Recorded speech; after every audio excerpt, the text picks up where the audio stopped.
मित्रांनो, चला आपण वनस्पतीमधील 5 प्रमुख संप्रेरकांचा अभ्यास करूया. त्यांची कार्ये काय आहेत ते पाहूया आणि सर्वात महत्त्वाचं म्हणजे आपल्या परीक्षांसाठी ते कसे लक्षात ठेवायचे तेही पाहूयात. तर चला पहिल्या संप्रेरकापासून सुरुवात करूया. हे आहे पहिलं संप्रेरक, त्याला ऑक्झिन म्हणतात. आता आपण हे हिरव्या रंगात लिहिले आहे कारण ते एक वाढ संप्रेरक आहे. तर इथं ज्या ज्या गोष्टी हिरव्या रंगात आहेत ते सगळेच्या सगळे वाढ संप्रेरक आहेत. ठीक आहे. तर ऑक्झिन काय करते? ऑक्झिनचे मुख्य काम पेशींची लांबी वाढवणे. समजा सुरुवातीला एवढी पेशी आहे, जर त्या वनस्पतीमध्ये ऑक्झिन संप्रेरक असेल तर ते काय करतं? पेशींची लांबी वाढवतं.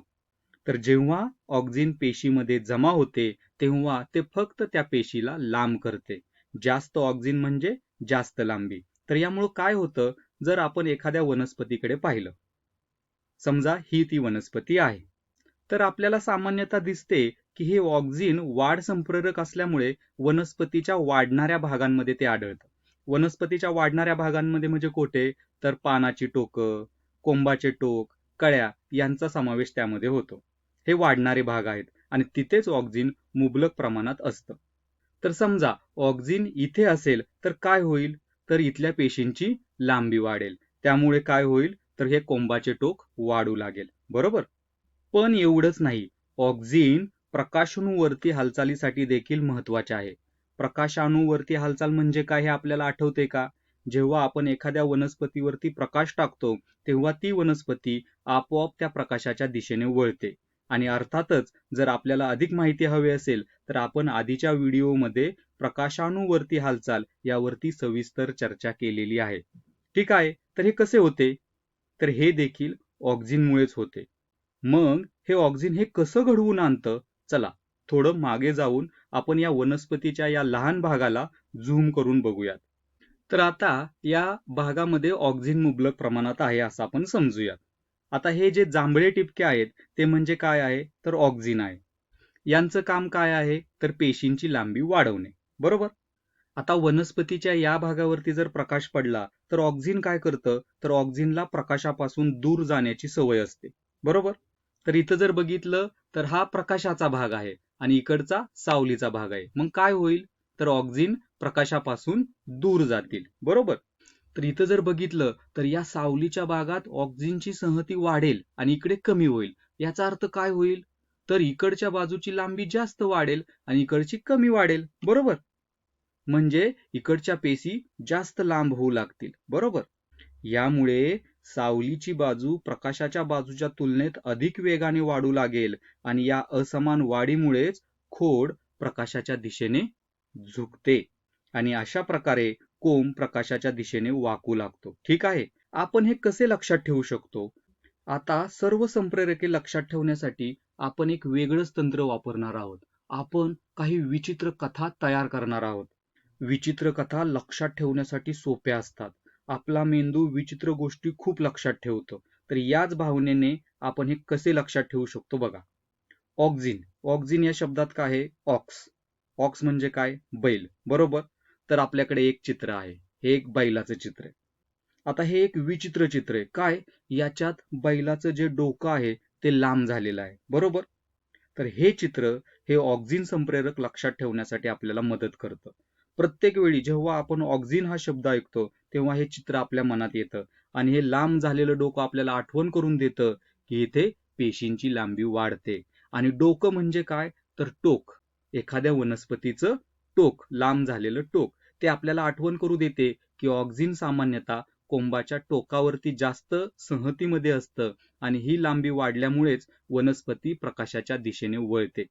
तर ही एक विचित्र कथा नक्कीच आपल्याला ऑक्झिन संप्रेरक आणि त्याचं कार्य लक्षात ठेवण्यासाठी मदत करेल.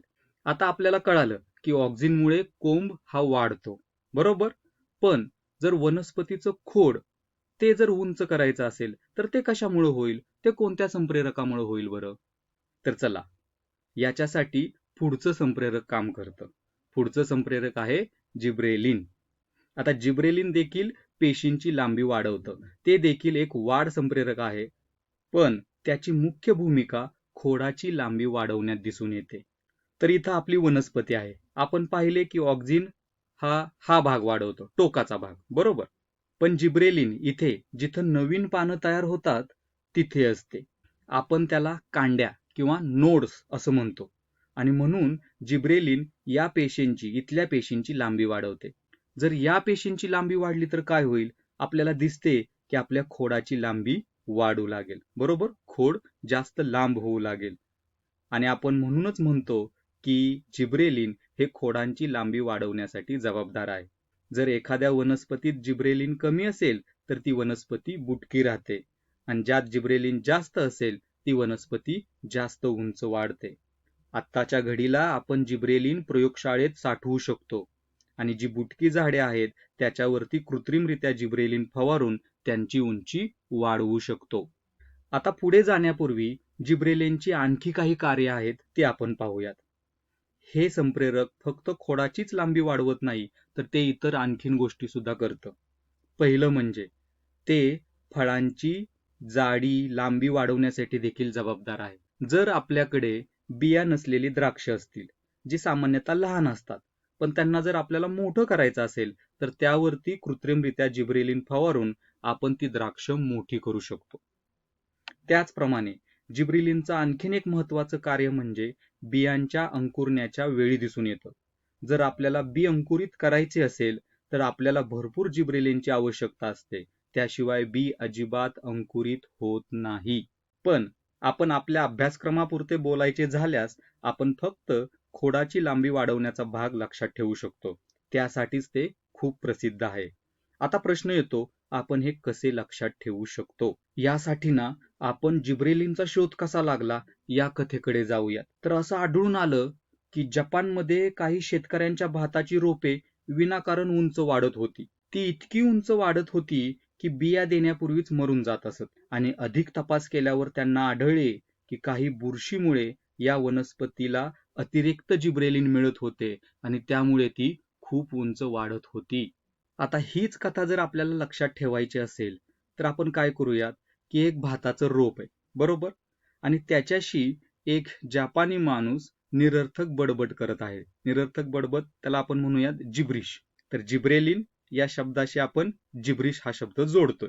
जिब्रिश म्हणजे निरर्थक बडबड करणे. परत एकदा, ही खूप विचित्र कथा आहे, पण लक्षात ठेवण्यासाठी खूप सोपी आहे. तर इथे आपण अशी कल्पना करायची आहे की ते काहीतरी जिब्रिश बोलत आहे या वनस्पतीशी, आणि त्यामुळे या वनस्पतीची उंची वाढत आहे. तर आपण पाहिलं की ऑक्झिन आणि जिब्रेलिन हे दोन्ही सुद्धा पेशीची लांबी वाढवतात. ऑक्झिन हे कोंबाची लांबी वाढवते, तर जिब्रेलिन हे खोडाची लांबी वाढवते, बरोबर? पण नवीन पानं, नवीन फळं हे सर्व काही आपल्याला वाढवायचं असेल, नवीन पेशी तयार करायच्या असतील, तर असं कोणतं संप्रेरक आहे जे आपल्याला मदत करू शकतं? तर ते संप्रेरक म्हणजे सायटोकायनिन. तर सायटोकायनिनचं मुख्य काम म्हणजे पेशी विभाजन करणे आहे. ते एक पेशी घेते, जर तिथे सायटोकायनिन उपस्थित असेल तर ते त्याचे 2 पेशीमध्ये विभाजन करते. त्यामुळे सायटोकायनिन वनस्पतीमध्ये नवीन पेशी तयार करण्यासाठी मुख्यत्वे जबाबदार आहे. तर हे सायटोकायनिन नसेल तर आपल्याला नवीन पानं मिळू शकत नाहीत, नवीन फळं मिळू शकत नाहीत, मुळात नवीन पेशी तयार होऊ शकत नाहीत, आणि वनस्पती सुद्धा वाढणार नाही. त्यामुळे सायटोकायनिन हा शब्द स्वतः पेशी विभाजनावरून आलेला आहे. सायटो म्हणजे पेशी आणि कायनिन म्हणजे विभाजन. या सायटोकायनिनमुळेच वनस्पतीला फांद्या फुटतात. तर थोडक्यात सांगायचं झालं तर सायटोकायनिन शिवाय वनस्पती जगूच शकणार नाही. ठीक आहे? तर सायटोकायनिनचं मुख्य काम पेशी विभाजन आहे असं आपण लक्षात ठेवू शकतो. तर हे जर लक्षात ठेवायचं असेल तर परत एकदा आपल्याला एखाद्या विचित्र कथेची कल्पना करावी लागेल. तर जेव्हा आपण सायटो शब्द वापरतो तर सायटोवरून आपल्या लक्षात येते साईट, आणि ही साईट म्हणजे आपल्याला डोळ्यांची आठवण करून देते. आणि कायनिन या शब्दावरून आपण की हा शब्द लक्षात ठेवू शकतो. ती आपल्याला एका किल्लीची आठवण करून देते. तर ही असणार आहे आपली विचित्र कथा. तर इथे आपण असं विचार करू शकतो की एक किल्ली आपल्या डोळ्यात जात आहे, त्यामुळे आपल्या डोळ्यांना खूप त्रास होतो, आणि त्यामुळे काय होतं, जादू तयार होते आणि आपले डोळे 2 डोळ्यांमध्ये विभाजित केले जातात. नक्कीच हे थोडं विचित्र आहे, पण लक्षात ठेवण्यासाठी तितकंच फायदेमंद आहे. तर इथे आपण सायटोकायनिन, साईट, की असं आपण लक्षात ठेवतो आणि मुख्य काम पेशी विभाजन म्हणजे डोळ्यांचं विभाजन असं आपण लक्षात ठेवू शकतो. तर आतापर्यंत आपण 3 जी वाढ संप्रेरक आहेत, पेशी विवर्धन संप्रेरक आहेत त्यांच्याबद्दल माहिती घेतली. आता आपण अशा संप्रेरकाबद्दल बोलूया जे प्रत्यक्षात वाढ रोखते, वाढ प्रतिबंधित करते. तर पुढचं संप्रेरक आहे ऍब्सिसिक आम्ल. हे लाल रंगात दाखवलं आहे, जे दर्शवतं की ते वाढ प्रवर्तक नाही, तर ते वाढ रोधक आहे. त्याचं काम वाढ होण्यापासून रोखणं. म्हणजे पानांचे कोमेजणे, गळणे हे सगळं या संप्रेरकामुळे होते. शास्त्रज्ञांनी पूर्वी असा निष्कर्ष काढला होता की जमिनीवर पडलेल्या पानामध्ये ऍब्सिसिक आम्लाची संहती जास्त असते, त्यामुळेच कदाचित पाने गळून पडत असावीत. पण अलीकडील अभ्यासानुसार असं दिसून आलंय की पाने गळून पडण्याचं ते मुख्य कारण नाही. आपण ऍब्सिसिक आम्लाची 2 प्रमुख कार्ये पाहूयात. पहिलं म्हणजे दुष्काळाच्या परिस्थितीत जेव्हा जास्त पाणी उपलब्ध नसते तेव्हा त्याचे मुख्य काम पानांमधील पर्णरंध्रे बंद राहतील याची खात्री करणे. पर्णरंध्रे म्हणजे पानांमधील लहान छिद्रे ज्यामुळे बाष्पोत्सर्जनाद्वारे पाण्याचा ऱ्हास होतो. पण दुष्काळामध्ये काय होतं, तिथे ऍब्सिसिक आम्ल जमा होतं आणि ती पर्णरंध्रे बंद होतात. त्यामुळे पाणी वाया जात नाही. दुसरं कार्य, जर बियांमध्ये जास्त प्रमाणात ऍब्सिसिक आम्ल असेल तर ते त्यांना अंकुरित होऊ देत नाही, ते त्यांना वाढू देत नाही. उदाहरणार्थ, वाळवंटातील बियांमध्ये खूप ऍब्सिसिक आम्ल जमा झालेलं असतं, त्यामुळे त्या तिथेच पडून राहतात.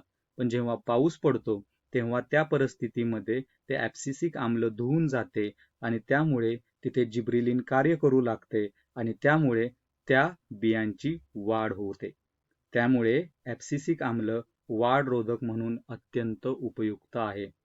तरी सुद्धा आपल्या अभ्यासक्रमानुसार परीक्षामध्ये आपल्याला अजूनही हेच लिहिणे अपेक्षित आहे की पानांचे कोमेजणे ऍब्सिसिक आम्लामुळे होते आणि म्हणूनच आपल्याला ते लक्षात ठेवण्याची गरज आहे. तर पुन्हा प्रश्न येतो की ते आपण कसं लक्षात ठेवायचं.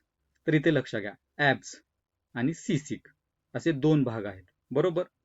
तर अशी कल्पना करा की एक माणूस आहे, त्याचे ऍब्स इथं आपण पाहू शकतो खूप चांगले आहेत, बरोबर. आणि तो बोटीतून चालला आहे, पण त्याला बोटीमध्ये खूप उलटीचा त्रास होतो, सिसिक. त्याला सिक वाटतं, त्यामुळे तो उलट्या करू लागतो. पण उलटीऐवजी तो काय बाहेर फेकतो, तर पाणी बाहेर फेकतो. तर अशा प्रकारे आपण लक्षात ठेवू शकतो ऍब्सिसिक आम्ल हे पाने गळून पडण्यास कारणीभूत आहे, बरोबर. असं जर लक्षात ठेवलं तर आपण हे कधीच विसरू शकणार नाही, ऍब्सिसिक पानांचे कोमेजणे, बरोबर. आता शेवटचं संप्रेरक, ज्याला इथिलीन असं म्हणतात, ते पिवळ्या रंगात ठेवलं आहे कारण त्याला आपण वाढ रोधक किंवा वाढ प्रवर्तक म्हणून वर्गीकृत करू शकत नाही, म्हणून आपण त्याचं वर्गीकरणच करणार नाही. इथिलीनचं मुख्य काम फळं पिकवणं आहे. इथिलीन हा एक वायू आहे जो बाहेर टाकला जातो, त्यामुळे पेशींची भिंत तुटते आणि त्यामुळेच फळ मऊ होते. आणि ते काय करतं, तर साठवलेली साखर सुद्धा मुक्त करते, ज्यामुळे फळ गोड होतं. तर हे एक फळ पिकवणारं संप्रेरक आहे, ठीक आहे. आता हे चित्र तुम्हाला थोडंसं अस्वस्थ करू शकतं का, कारण आपण फक्त असं एक पिकलेलं केळ नाही पाहत, बरोबर. तर याचं कारण काय आहे बघा, जेव्हा एखादं फळ पिकतं तेव्हा ते अधिक इथिलीन वायू तयार करते आणि म्हणून तो वायू बाहेर सोडला जातो आणि इतर फळांच्या पिकण्याच्या प्रक्रियेला गती देतो आणि मग ती फळं अधिक इथिलीन सोडू लागतात आणि अशी एक साखळी प्रक्रिया घडते. आणि म्हणूनच जेव्हा आपण पाहतो की पिकलेल्या फळाजवळ एखादं कच्चं जर फळ ठेवलं तर ते सुद्धा लवकर पिकतं. आता हे आपण कसं लक्षात ठेवू शकतो, तर इथिलीन शब्द ऐकला की आपल्या असं लक्षात येतं की ईट थाई लीन. तर आता ही कथा काय बघा, विचित्र कथा. तर थाई खाणं जे असतं ते खूप मसालेदार असतं, बरोबर. तर एक माणूस ते मसालेदार अन्न खातोय आणि परिणामी त्याच्या पोटामध्ये त्रास होतोय आणि त्याच्या शरीरातून वायू बाहेर पडू लागतात आणि तेच वायू काय करतात आहे, तर फळ पिकवतात आहे. आता हे खूप घाणेरडं उदाहरण वाटेल तुम्हाला, त्या घाणेरड्या उदाहरणासाठी पहिल्यांदा क्षमस्व, पण लक्षात ठेवण्यासाठी हे नक्कीच फायदेमंद आहे. तर इथिलीन म्हणजे ईट थाई लीन. थाई मसालेदार अन्न खाल्ल्यामुळे पोटात त्रास, त्यामुळे गॅस बाहेर आणि त्या गॅसमुळे फळं पिकतात आहे.